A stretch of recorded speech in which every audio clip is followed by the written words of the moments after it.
This is a picture of us from about almost 13 years ago now. And we were bringing Olivia, our firstborn, home from the hospital. And what a crazy feeling that is. And we're walking out of the hospital, and I've got Olivia in this little baby bucket, ready to strap her into the car seat and think, man, we're taking this person home. This is a person now that we belong together and we have to look after her. And we walk by this little old lady that's sitting by the door, and she says, "What is in there?" And I turned the baby bucket towards her and I said, "It's a new kid." Well, she was so offended. She said, "Oh, that's not a kid, that is a child." And I remember from that day, I have begun to learn from that child. Both kids that we have, not just my kids, but every kid too. I have a heightened awareness of what kids are, more than I ever did before, how they operate and how they process, and it is a lifelong adventure. I'm sure we can all attest to that. So I have a question for you right off the bat. What comes to your mind when you hear the word childish? And what comes to your mind when you hear the word childlike? Pause the video and take a moment to discuss this with the people you're watching with. Call or text a friend and ask them this question, or just ponder the question for yourself.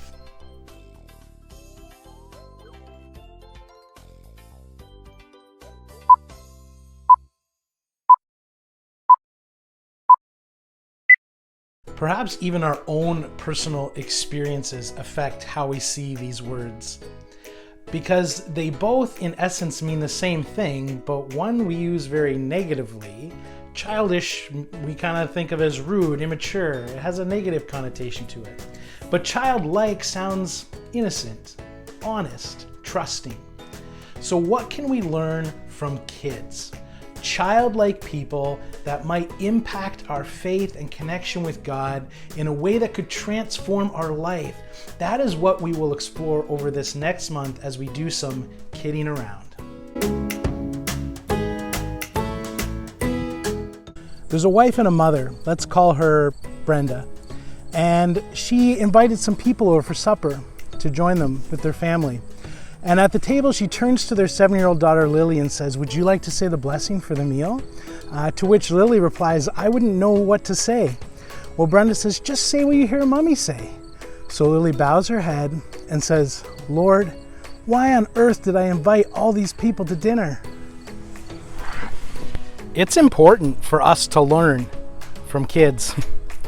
If we have a posture of learning as adults, meaning we're really open to learning, we will learn from every kid that is in our life and that we cross paths with. From the wee cranky baby to the cranky teenager. Well, I guess we learned that cranky can usually be an apt word to describe a kid, but also they are fascinating and have a unique faith that we can learn from, and some very specific things to their age and experiences of kids that in our own spiritual journey, we would do well to follow them. Let me share with you Matthew chapter 18, where Matthew writes, "At that time the followers came to Jesus and asked, 'Who is the greatest in the kingdom of heaven?' Well, Jesus called a little child to him and stood the child before his followers. Then he said, 'I tell you the truth, you must change and become like little children. Otherwise you'll never enter the kingdom of heaven. The greatest person in the kingdom of heaven is the one who makes themselves humble like this child. Whoever accepts a child in my name accepts me. If one of these little children believes in me and someone causes that child to sin, it would be better for that person to have a large stone tied around their neck and be drowned in the sea.'" What is it about little children that would be important to be a part of the kingdom of heaven? Why would Jesus make that distinction? Pause the video and take a moment to discuss this with the people you're watching with. Call or text a friend and ask them this question, or just ponder the question for yourself.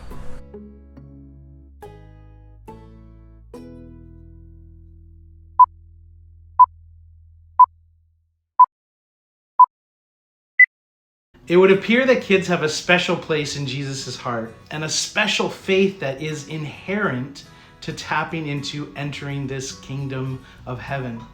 Now, we know from other study we've done that the kingdom of heaven is us, the people God gathers to create a place in eternity to be with God. So what is it about kids that we as older folks need to not only be aware of, but learn from and welcome and be like in our own lives so that we can experience a light and free living and connection with God? What are some aspects of being a kid that we could adopt into our own lives to help us as it comes to faith, God, and living a life of purpose? So one thing we can really learn from kids is trust. Kids have a real innate sense of trust. From early on, they just trust you as an adult. We're all born trusting, but we have to learn distrust. Think about that for a moment. When a kid is just a baby, they aren't even aware that they are trusting. They're simply at the mercy of you, the caregiver. You give them food, you change their diapers, even the innate trust of breastfeeding. I remember when Olivia was born and they brought her out to Jen after a quick surgery that she needed after giving birth to her. And they put Olivia on her chest and they said, watch, she is going to root, which is like find the breast, and just an innate sense of putting Olivia on Jen's belly, the mom, and then Olivia, only hours old, crawls up to Jen's breast to feed. And she found it. She figured it out. It's this innate reliability and sustaining power in something that a baby recognizes. What would our life look like if we tapped into this as we see God and we asked God about this type of trust? As adults, we question a lot when it comes to God and faith, and questions are good, but then we doubt what answers we find. We grow skepticism in our lives, and experience has shown us not to trust. We learn to not have an inherent trust in things. We've gotten burned in the past. We've been lied to. We've been let down or led astray. So now we take everything with a grain of salt, meaning to understand that something is not completely true or right, or to accept something but with reservation or skepticism. See, in a healthy situation, a kid doesn't worry about where the food, clothes, hugs, or kisses are coming from, where the Band-Aids or a safe bed are coming from. It will just be there. They trust that it's just gonna show up. But once that falters, the trust begins to waver. But before the heartbreak of experience comes, a small kid will take what you say and believe it. They will just have trust. I read a story of a dad whose son was terrified of monsters under the bed. And so they got their pharmacist to prescribe some monster spray. Full label and everything on the squirt bottle. 3 sprays around the bed will keep the monsters away. Now we might say, wow, that kid's dumb to think that would actually work. Or perhaps that they want to believe, so they trust it. I wonder if some of us want to believe all Jesus said and did, or we want to see it disproved, because then it will make more sense. It will fall in line with our expectations, which are low. It will fall in line with every other thing that has let us down in life. I can't fully trust this God because what I've been told about God has been found lacking or wanting. But maybe we've believed things about God that simply aren't true. So I have a question for you to discuss. How has God not been trustful? I realize this may be a triggering question, and so I want you to be okay and know that you can be honest, be real. Know that where you feel unprotected by God is a real thing, and we want to respect that. So pause the video and take a moment to chat about that with the people you're watching with. Call a friend and ask them, or just consider this question for yourself.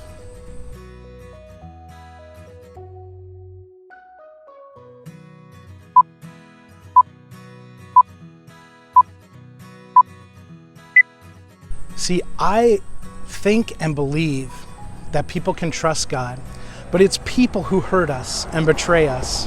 Where is God in the midst of that? I believe God is with us. So why doesn't God stop the bad? Well, that's not an easy question.